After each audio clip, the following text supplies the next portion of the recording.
this whole Twinzer thing is, we're just still at the beginning of it, in terms of its like sort of renaissance.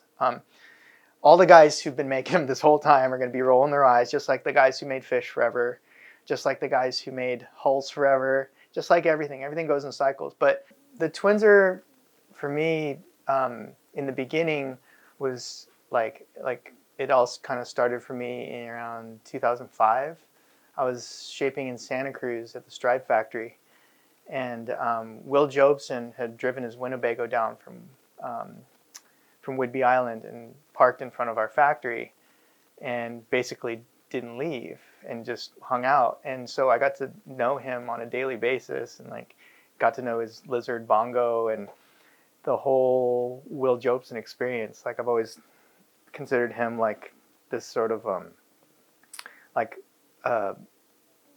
Albert Einstein trapped in the body of Popeye.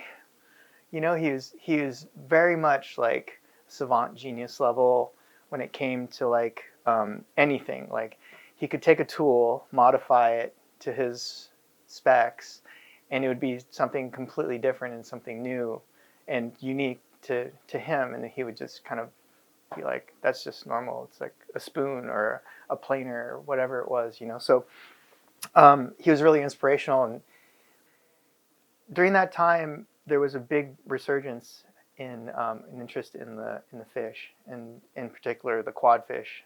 All of the guys in San Diego who were really never really stopped making them, and I was trying to make Twinzers, but no one was really interested in them because all of the attention was sort of directed towards twin keels and quads. And so Twinzers kind of went on the back burner for about 17 years until recently, when all of this interest in twin fin stuff, especially channel bottom twin fins, the logical progression from that focused, people who were really getting into twin fin stuff shifted gears into Twinzers because they wanted to try variations on a theme, right? And so it makes a lot of sense to take a twin fin and make it more efficient by adding a canard fin to the fin setup. You got an area of high pressure on one side and low pressure on the other side. And that area of low pressure on the foiled side, that's where you're going to get cavitation. And so in order to combat cavitation, you can make a fin more efficient or more drivey by adding more fin surface area, right? Wil decided to put a lead fin in front of it, where the high pressure side of the lead fin was pressing and directing water to the low pressure side on the main fin, making that fin more efficient. And so you didn't have to have the drag of a big fin. You could reduce your fin surface area, maybe make it more upright and pivoty for the style that Wil liked to surf. He was, you know, surfing all those waves in the point, in the straight up north, just really clean point surf, and he just wanted to skateboard. Really subtle concave bottoms, like 16ths of concave, like nothing. And because he wanted speed and he wanted flow, but he wanted power. And so, you know, recently I've had more and more people asking me about Twinzers, and I kind of dug in through all my old notes.